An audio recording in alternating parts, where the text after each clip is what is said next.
Hey, what's good, everybody? It's your girl V, and I am the host of LoveVeeTalks. Before we get started, you already know, please do not forget to follow your girl on Instagram and TikTok at LoveVeeTalks, and subscribe to your girl YouTube channel, LoveVeeTalks. If you're interested in promo on my next episode, shoot your girl an email, loveveetalks@gmail.com. Thank y'all so much for showing me love, support. I can't do this without y'all. I appreciate you. I promise it does not go unnoticed, okay? So today I have a beautiful guest who is the CEO of Jefri Spencer, and I want her to kind of introduce herself because I know she wears many hats. So go ahead, tell the people who you are. Well, if you're an entrepreneur, you know that you wear many hats. Yes, like she said, my name is Capri, and I am the CEO and co-founder of Jefri Spencer, CMO, COO, Period. all of those. Right. Many hats. But yes, that's me. Well, I'm happy you came. Well, I came to your shop. It's okay. But I'm happy you came. I'm happy we're here together. Right. But I appreciate you for doing this with me. I really do. So can you tell the people a little bit about your business, like what you do and yeah. Okay, so we are a plant-based, body-focused skincare brand. So we have things like body oils, skin silk, perfume oils, everything from the neck below. We strive ourselves on the plant-based ingredients, healing the skin. I don't want to say healing the skin, but perfecting the skin, enhancing the skin, preserving the skin, all through natural ingredients, all while using alluring and beautiful fragrances. Oftentimes when we reach out to plant-based things, they come off a little earthy or essential oily, and I wanted to marry the two where I'm still feeling sexy but still also doing things for my skin as well. So yes, that's the synopsis of the business in a nutshell. Which, by the way, y'all, she has some great products. I have perfume, body oils. I took her oil making class. It was amazing. It was great. Oh yeah. I forgot about that piece. No, yeah, it was I forgot great. about the Curate bar. So we also have a service where we have the Curate bar. That's where people can come in.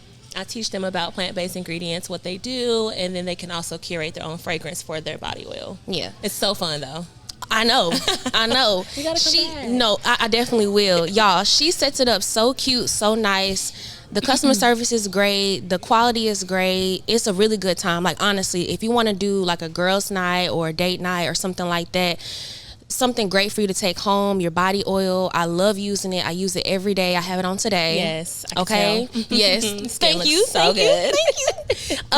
But yeah, you should do that because it's definitely a good time. It really is. I love date night too. Yeah. That's how I met you. I know, right? Yes, I do love date nights. Because you just connect in a way, like through your nose. You're like, I don't like that. Oh, that smells really good. And you can always tell, like, if y'all go home, things happen. You can always just tell, like, the aura of fun time. Yeah. You can always tell, like, at the end of the night that they had a good time. Oh, okay. Grown folk time. Each other, yeah. Right. Adult time. Right. Yeah. I love Whatever that. it looks like for you. I love that. Yeah. Okay. So how many people can you have a class? So right now the most we can host is 14. Oh, I'm thinking you're going to say like 6 or 7. No, so the bar seats 9. Okay. And then we have that other bar that you started off with that seats 4. So that's 13. Actually, I lied. So 13. Actually, no, that could sit 5. So seat 5, seat 9 here. So altogether, we can do 14 as a party. Okay. But as a day-to-day class, we can do 8. Okay. That's good. That's good. It's nice and intimate. Yeah. I'm thinking about scaling, but I don't know because I just like the intimacy portion of it all. Yeah, I can see that, especially like with my experience since it was date night.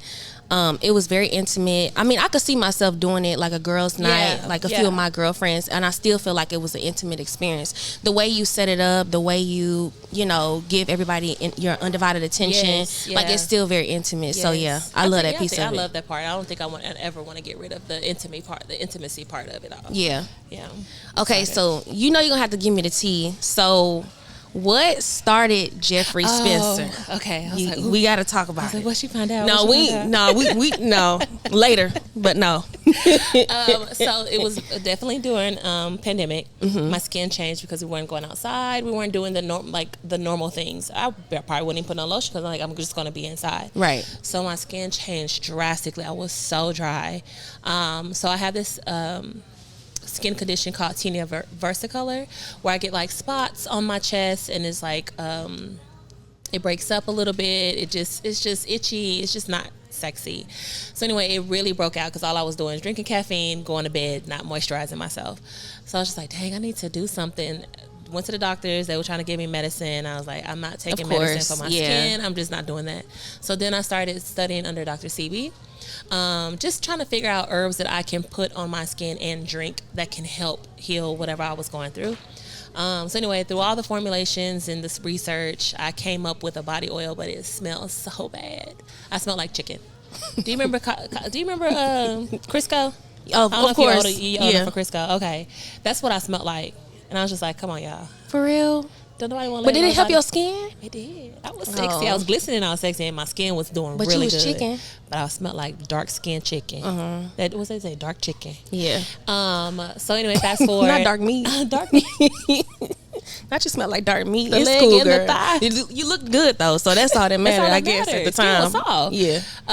So fast forward, I made some for my birthday. My guest and I was using essential oils in. Excuse me. And they were like, oh, it smells so good, da, da, da. And I was just like, yeah, but it's just not sexy. It just smells like earthy. Yeah, it was just like, come on now. Like, I have to have something else. So did some further research. I've been around for 4 years. Eventually, that's how we got to fragrance and skincare and all that. And then I have the background of skincare from my grandmother. That's who the name is based off of, and she was an Avon lady. Oh. So I put it all together, made a passionate business, and it's actually thriving.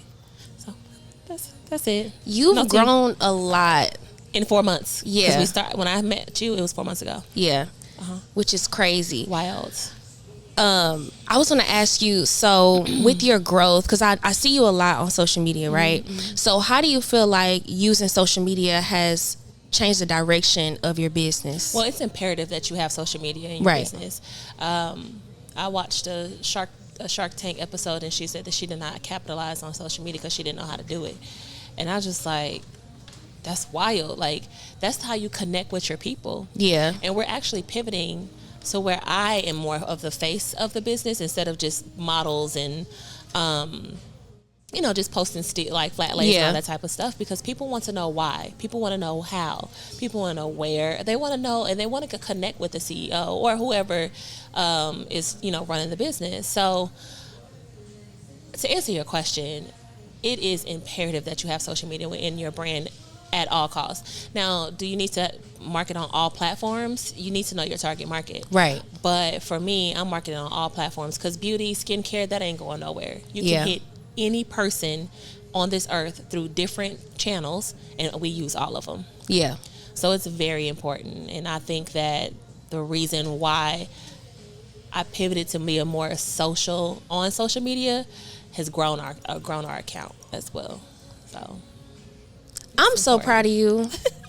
I am. I really am. Thank you. Yeah, especially over the past few months, just to watch you grow has been, you can see the direction that you're going. So I'm really proud of you. That's definitely a big deal. It is. Yeah. It is. Yeah. That not imposter syndrome, but that, I guess it's imposter syndrome, when you thought something was going to go one way, and then now it's actually here, and you're just like, damn, is this me? You actually in it. You in it. Mm-hmm. Like, every time I lock my door, I be like, damn, this mine. Or if I get an order, I hear that sound, cha-ching, I'm like, oh my God, they support me. And I'm like, for you? Like, it's crazy. It's crazy. But yes, I am blessed and excited and cannot wait to see it grow and flourish into the things that we have planned. Yeah, me too. Mm-hmm. I can't wait to see that for you. Yes. Oh, look out, you here just winning. Okay, I see you. So before Jefri Spencer, okay, what were you doing before then? See, so technically nothing. Okay. Yeah. I did serve in the military for 6 years. You did? I don't think you knew that. I did not. I don't think you knew that. Yeah. What branch? Navy. Okay. So I was in the Navy for 6 years, got out, went into nursing school, found out that was not my passion, then went to fashion school, which is my passion. I can see that for you for sure. I'm so in love with fashion.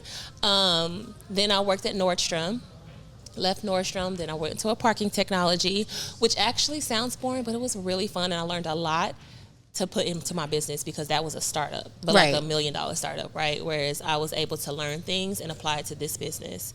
So then after Park Hub is what the business name was, I kind of just started my entrepreneurial journey. So when you're an entrepreneur, you try to do all of it, right? Yeah. You're like, I like this, I like doing that, let's make money doing it. And sometimes you're just doing it for the sake of $1 and not doing it for longevity. And that's what I was doing. I was just like, oh, I'm gonna do a lash tech, or oh, I'm gonna sell lashes, or I'm going to coach. It was like 1,000,000,100 different things until like God put it on me, like, girl, let's stay rooted in something that you actually like. And skincare was just my zhuzh. Yeah. I was really doing all the things, but nothing at the same time. I think that makes a lot of sense just because, and you can tell me if I'm wrong, okay? Mm-hmm. So I think that there's like hustle culture. Ooh. So we see what other people are doing, and it's not a matter of, oh, you're trying to copy what other people are doing. Mm-hmm. But when you hear motivational speakers or when you hear people speaking on social media, it's like, oh, you can sell digital products and make this amount of money, or you can sell lashes and do this. And so you feeling motivated like, oh, yes, I can do this, but it's not a passion. It's not, and then if it doesn't go in a direction that you want it to go, it's as like, fast as God, you want it to no, go. right. As fast as you want it to go. Okay. You're like, okay, I'm investing $200 into these digital products. I'm a brand, I'm making my own. And then it's just like, and then what? Now what? I'm not growing there. I'm not making the $10,000 a month that they said I was going to make if I got this package. So then you work on it for maybe another 2 or 3 months and you're like, I'm over it. That's how, because we're a microwave generation. We want it for real. We want it to grow, and we don't know how to cultivate something or take things slow. Yeah. And this was my journey with all those other businesses I was doing. I wasn't taking things slow. I was looking for that microwave effect. Okay. But with Jefri, because I am passionate about it, I was like, okay, well, it ain't doing nothing this year. I was in the negative zeros, okay, for years, and just this year, January, it started to show like some of that, that hard work. And then God said, okay, you ready? And then from February, March to today, it was like, I was like, oh, okay. He knew what he was doing. Yeah. He knew what he was doing in your life. I'm like, I don't know if I can keep up. Now I'm like at the point where I got to hire people because I can't keep up. Yeah. So people have to invest in that journey. But when you have that microwave state of mind, you're never going to get there. And I say that from experience. I had that microwave state of mind, honey. I was like, I'm going to get this money fast. And it did come, but then it went just as fast as it came. Yeah. So, I don't know. It's just, hustle is good, but only for so far. Yeah. Or so much. Yeah. You have to literally be passionate and invested into That's like a business. must. It's a must. Because you're going to dip. And you may be in that dip for some months or for some years. Facts. But if you're still like working on that business, that's when it's going to grow. Facts. God saw that like, okay, like you're really into it. Yeah. You know what I mean? Yeah. I think you definitely hit it on the head because I was just talking to one of my homegirls about this. I think that a lot of times people go into careers because it makes good money, which of course everybody wants to make good money. Absolutely. Like who don't want to make money? Absolutely. But we hear the horror stories about hairstylists or going to a nail tech or whatever, and it's like you don't get the best experience. Mm-hmm. To me, my theory on it is that it's not the fact. I think that a lot of it is like some of these people just aren't passionate about it. It's money to them, mm-hmm. and they know people are going to come regardless mm-hmm. whether they give them a good experience or not, as long as the results are good. Mm-hmm. So tell me what you think about that, because that's my theory. Yeah, that's because what you're driven by is driven in negativity. Because honestly, like, yes, money pays the bills and it provides you a lifestyle, but money is really just a piece of paper. Like, that's just, we are attached to the piece of paper. We're not attached to why we're making this piece of paper. Right. Yeah. So, yeah, I think when we're often driven by money, we don't give a damn about customer service, the customer journey, longevity. Like, how long do you want to do nails? Are y'all thinking about that? Like, right. Y'all just so people are just so worried about how much they're bringing in for the month and not worried about, okay, well, where is this going to take me in 2 to 5 to 10 years? Facts.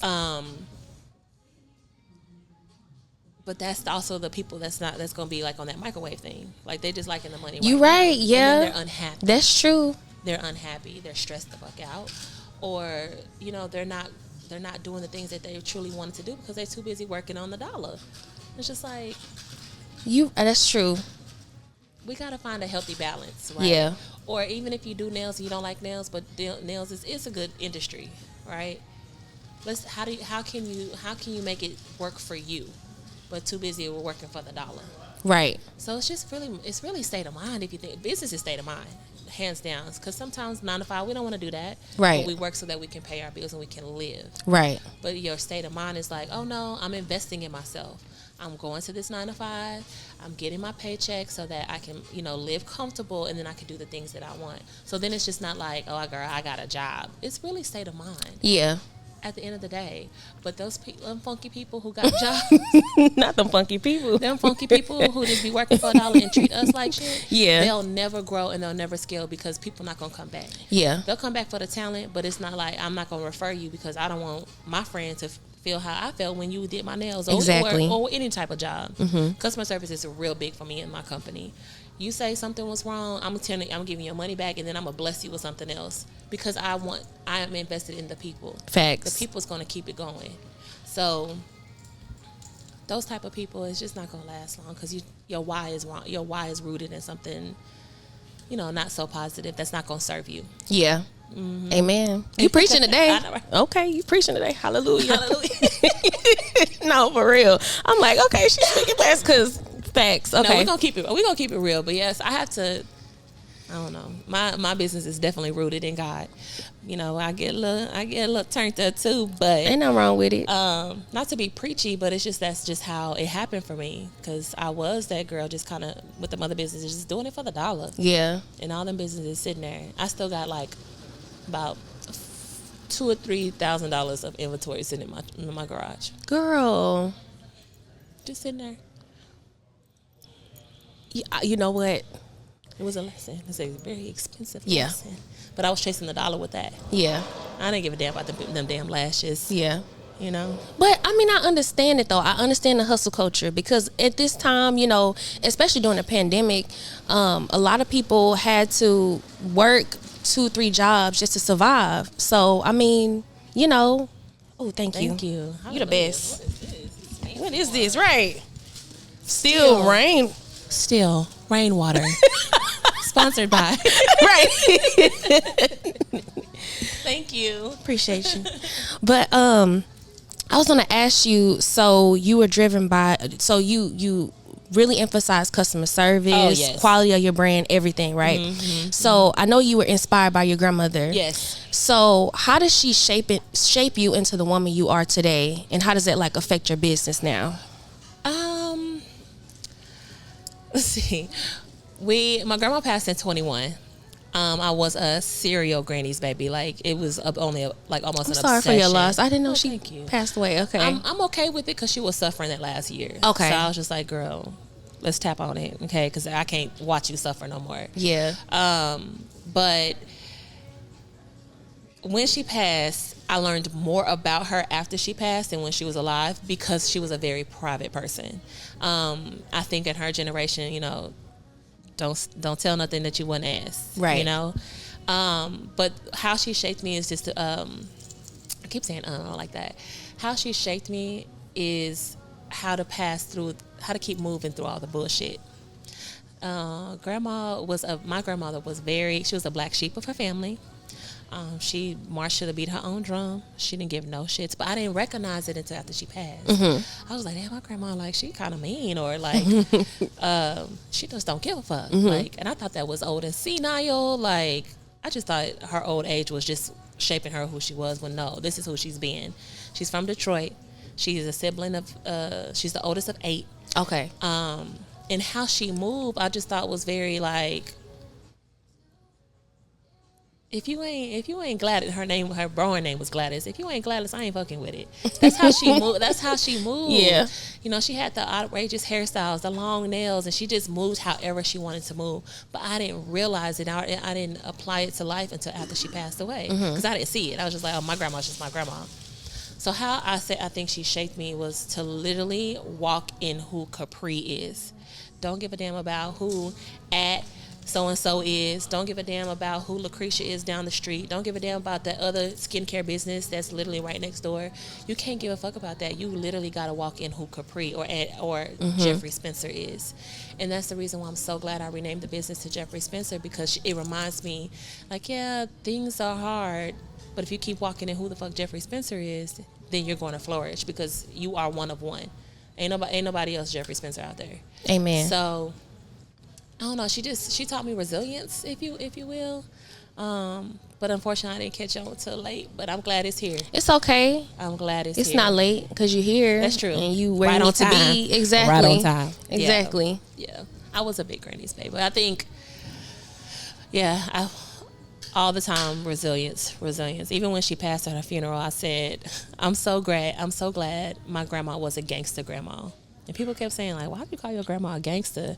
And I said, she didn't give a fuck. Like, that's the most gangster, like, attitude ever. It's just, like, think of an American gangster. He walked in the middle of the street shooting people. He didn't give a damn. Yeah. That's gangster mentality. And it's just not, I'm not trying to shoot nobody. Nothing okay. Like that. No pow-pow. We want you to Nothing live. Like that. Beep. None of that. But it's just like, you walk in a place and don't give no damns about judgment, eyeballs. You just living in your truth.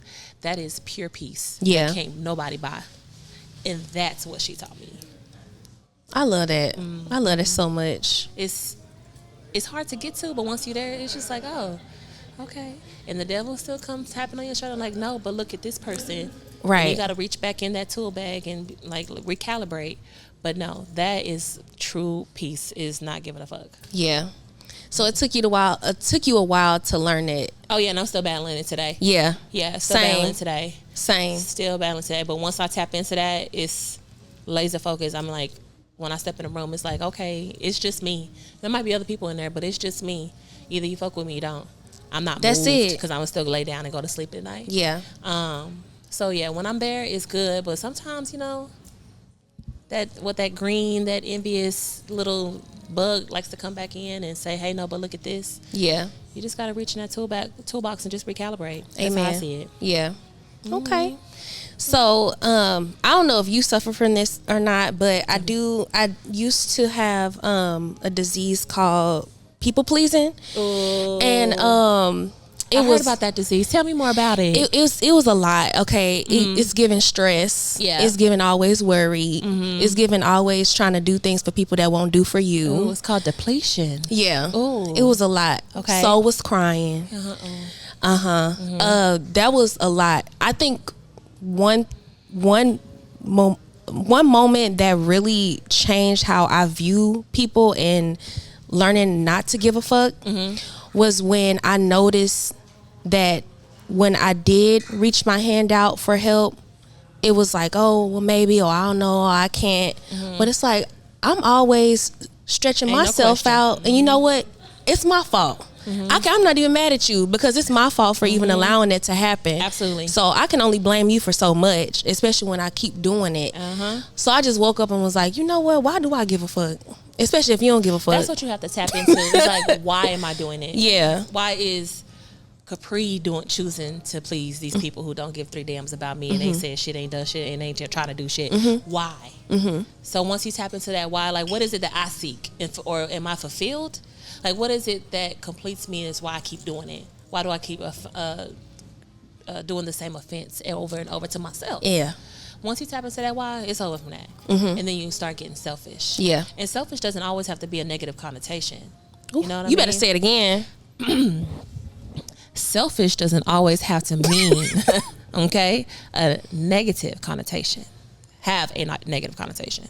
Because, first of all, I want to say I'm proud of you for even noticing that about yourself, because people pleasers stay in denial. I never had that disease, but I have recognized people who have that disease. Yeah. And you can't tell people about that disease until they see it in themselves, when they get to the point of depletion. Yeah. Okay. You're just like, I am exhausted, and here I am reaching, and I keep getting empty. Oh, yeah. So I tell people, you can't pour into a glass with a hole in it, Because all you're going to do is keep pouring, and they're just going to keep taking, and it's going to keep wasting out, right? That's it. If I'm going to pour, you're going to pour back. We both got pictures. That's it. That's it. And if you ain't We got a both picture, full. I'm out. That's it. And that comes with relationships, friendships, family. All of it. All the things. Okay? So once you realize that you are this person you try to shift, you need to be okay in your selfish era, because nobody's going to pour back into your cup but you and the man upstairs. Right. But right. until you find your tribe and your circle, they'll pour like you pour and they pour. We taking turns. Then you can, reach back out and fulfill that people pleasing, because it's not a bad thing. Yeah. It's a bad thing when you're giving it to the wrong people. Right seat, wrong people, right seat. Mm-hmm. So you have to find your right people, right seat. And once you get there, everything will be peaceful. But no, I don't suffer from that disease. I never have. She said, I've never had it. I do not subscribe. I don't associate. But I empathize for the people who are people pleasers, and I'm praying for y'all. Strongly encourage that if you feel like you are, reach into yourself and realize why. Why you care so much? Why you care so much? Yeah. There's nothing wrong with caring, but to a degree. Okay? And not to where it overtakes your happiness. Facts. And once it starts doing that, y'all need to reel it on in.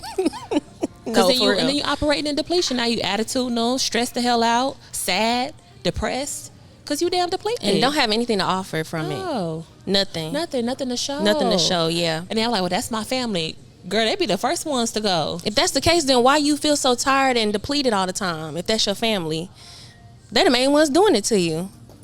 So how that work? They subscribed on that button first. Talking about, she'll, and if you were the yes girl, they say, go hit up V, because she gonna say yes. That's right. No. And that is not a compliment. Go tell so-and-so, because she gonna say yes. It's not. That's not a compliment. And then you just give you it an to easy lick. That's what they saying. And it hurts when you realize it, but it feel good once you start acting on it. And no, it's okay. I don't subscribe. You ain't even got to explain why. No. It's just no. Can you? No. It's just no. You can add a little hell no if you want to. Or a little fuck no. That's when you mean you standing 10 toes down in that no. Right. But it's okay to say no. It's for you. You have, when you pass away, guess who gonna put you in the casket? Period. Who gonna die? Who gonna die with you? Somebody gonna lay down with you? It's just me. You was born by yourself. You gonna die by yourself. Not saying live out here and be alone, be a bitch. I'm just saying, like, you got to make sure you're doing things for your best interest. Maybe I did subscribe to the people pleasing, because I was always like, let me help you grow your business. Let me help you do these things. Let me help you, until I said, bitch, you ain't got nothing to show for it. Tied, ankles is swollen, and you ain't got nothing to show for it. But I don't think it was people pleasing. It's just, I'm just a helper. I'm a giver. Yeah. But I said, if you start giving into yourself, then you might have something. And I've been selfish for the past 2 years for sure. But this is why. I love it for you. Thank you. Did you learn that through your business or personal life, or you think it's a little bit of both? I would say both. Okay. I didn't realize until I started growing my business who my friends were not really my friends, because I couldn't do for them no more. Mm-hmm. And when I realized that, I had to mourn that and move the fuck on. Mm-hmm. Because I was just like, I know where my business can go if I invest in it. And if you either riding with me or you not. And some people was not riding with me. And unfortunately, I had to let them go. But for the betterment. Mm-hmm. And that doesn't mean that I won't reach back out to them or we might rekindle. But for the sake of the goal, I might have to let your ass go. It is what it is. It is what it is. There's nothing wrong with that. I can't keep pouring into you and not pouring into myself. Yeah. My therapist last week said, yes, I do have a therapist. Get you one. She said, you don't know how to invest in relationships because you never invested in yourself. And it stung me so bad, because I was just like, what do you mean I've never invested in myself? She was like, think about it. You don't get attached to people. You don't this. We were going down my list. I ain't going to tell y'all everything.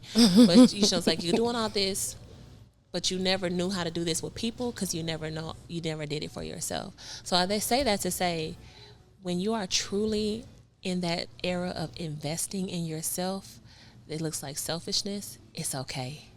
Because you know where you want to go. Yeah. Your friends, your family, your people, they're not going to help you get there for the sake of not seeing what they gonna get out of it. Right. You get what I'm saying? Mm-hmm. And sometimes you just have to reel it in and say, okay, V, okay, Capri, I'm doing this for me, by me, for me, win me, and just go. And whoever you lose, you might be able to pick them up again, but at what cost? Like, at what cost? Right. Are you gonna stop?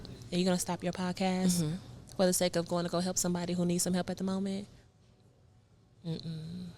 Because if they had a podcast and you needed help, would they stop? Hello. And it's okay. And it's okay. It's There's okay. nothing wrong with that. It's not. Amen. I think that I'm glad that you talked about selfishness not being a bad thing, especially because when we hear the word selfish, we think, you know, it has like a negative connotation to it.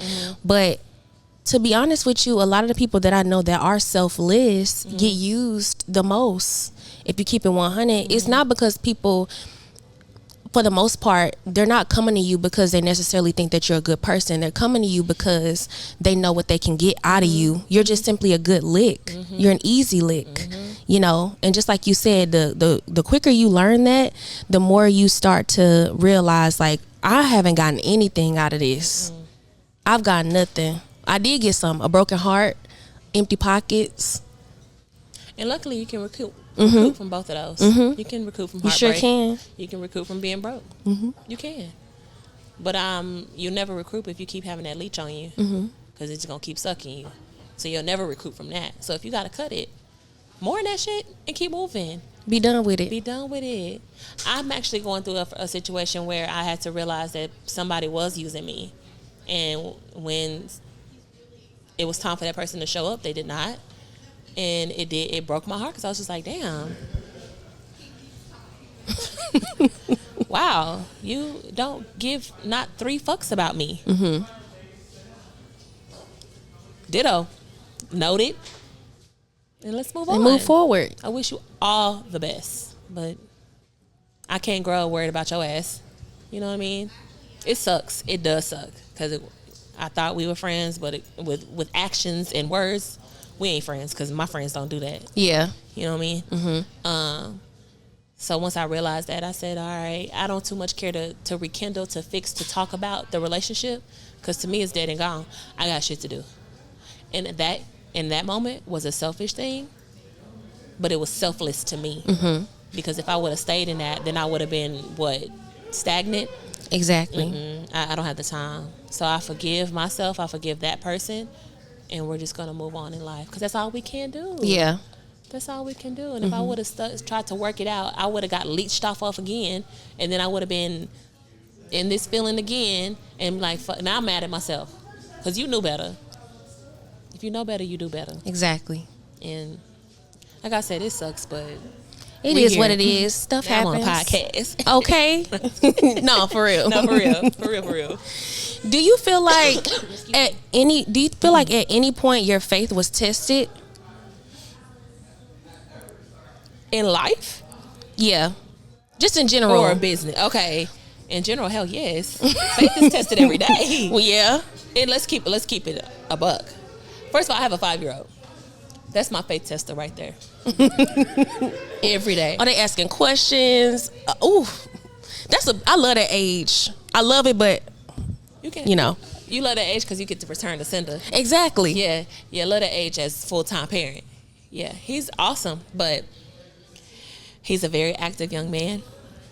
And I have to pull on my faith to just not backslap the hell out of him. You know, I love my baby. But I be like, ooh, faith. But yes, no, in all seriousness.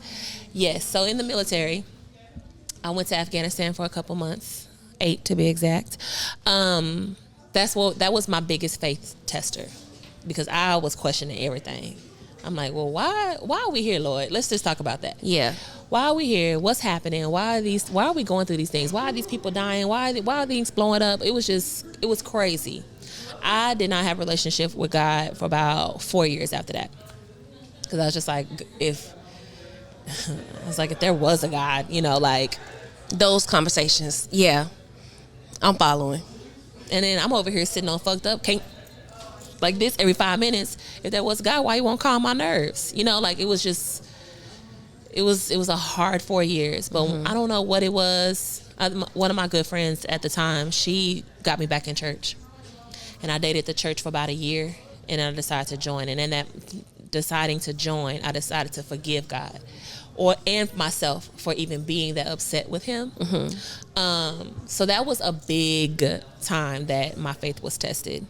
I'm glad I'm out of it because it was hard not being able to pray. Delivered. You've been delivered. I've been healed. It was hard for years. Yeah. Like not praying over my food. Like I was brought up on prayer. Right. You know, or I don't know. But also too, faith has been tested, like inner faith, right, in yourself. You know, when you have faith in your business, faith in your podcast, faith in life, like by your the inner faith that you create. Right? Yeah. You are tested in the lack of where you want to be. So you say, "Dang, I should have 9,000 followers by now, but I'm only sitting on 6." Right? That's a test of faith, of your faith that you created.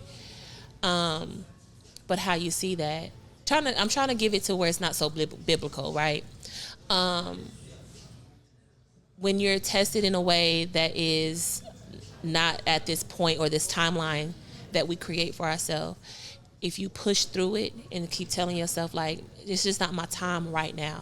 Right. Or maybe if I keep doing it or try to do it a little longer, or, you know, instead of doing it this way, let me pivot and try to do it a different way. If you keep past those, what are those called? Those trials, those tribulations, those speed bumps. If you keep pushing through that, your faith in yourself, your faith in your business will prevail. Amen. Every time. But we get so stuck in why not, why didn't, why, you know, where is it? It's not coming. Because again, we live in that microwave state of mind. But if your faith is truly there in yourself, rework some things. Give it time. Patience is what we don't have. Amen. We do not have patience. But if you are struggling through some faith things, that's not all, you know, just religion based. If you are struggling with some faith things, I just say be patient, pivot, try to rework it, and keep pushing, because it's just not your time right now. But it will be, in whatever it is. Amen. It is, yeah. Yeah.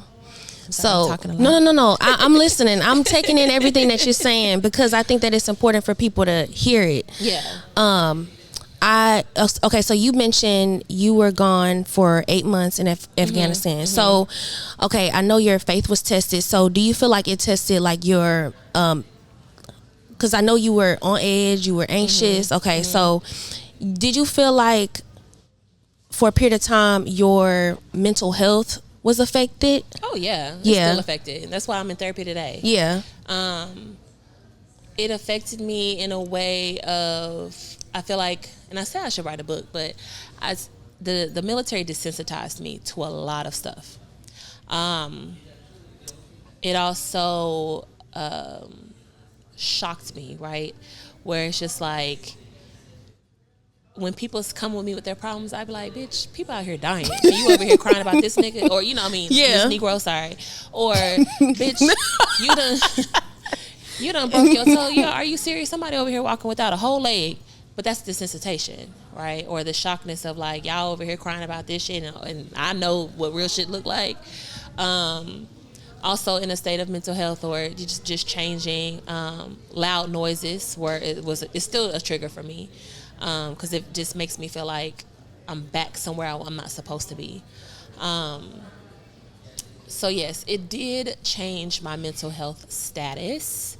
What you do is find coping mechanisms. You find tools for your toolbox.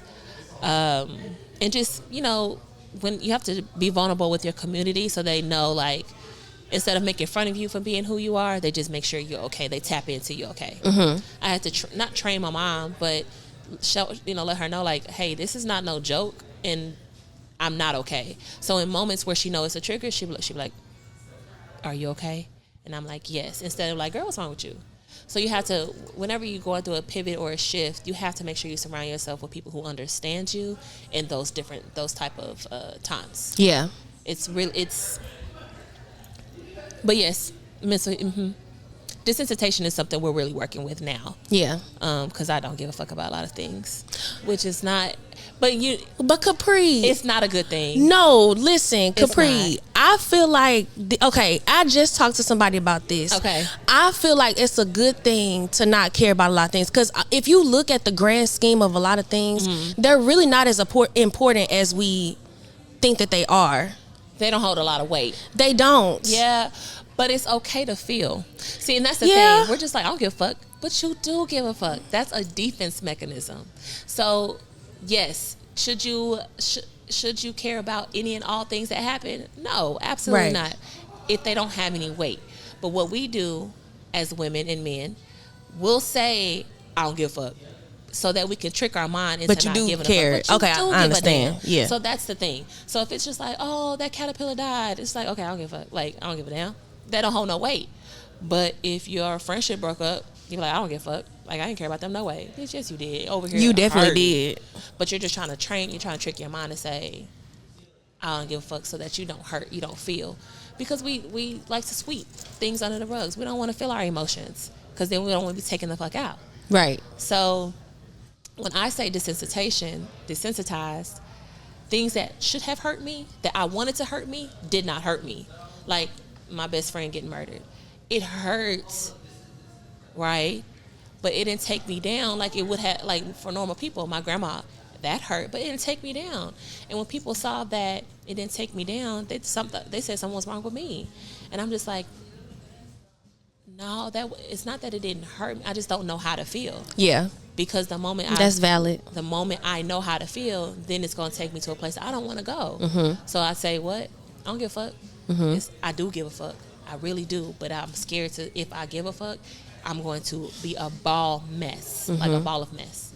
And so I'm just that's my defense mechanism, saying, my grandma passed. Like, okay, like, duh, I knew she was going to pass one day. Yeah. Right? It's like, girl, feel that shit. Yeah. And I'm like, I don't want to feel it because my grandma gone. So this is a way for me to feel it.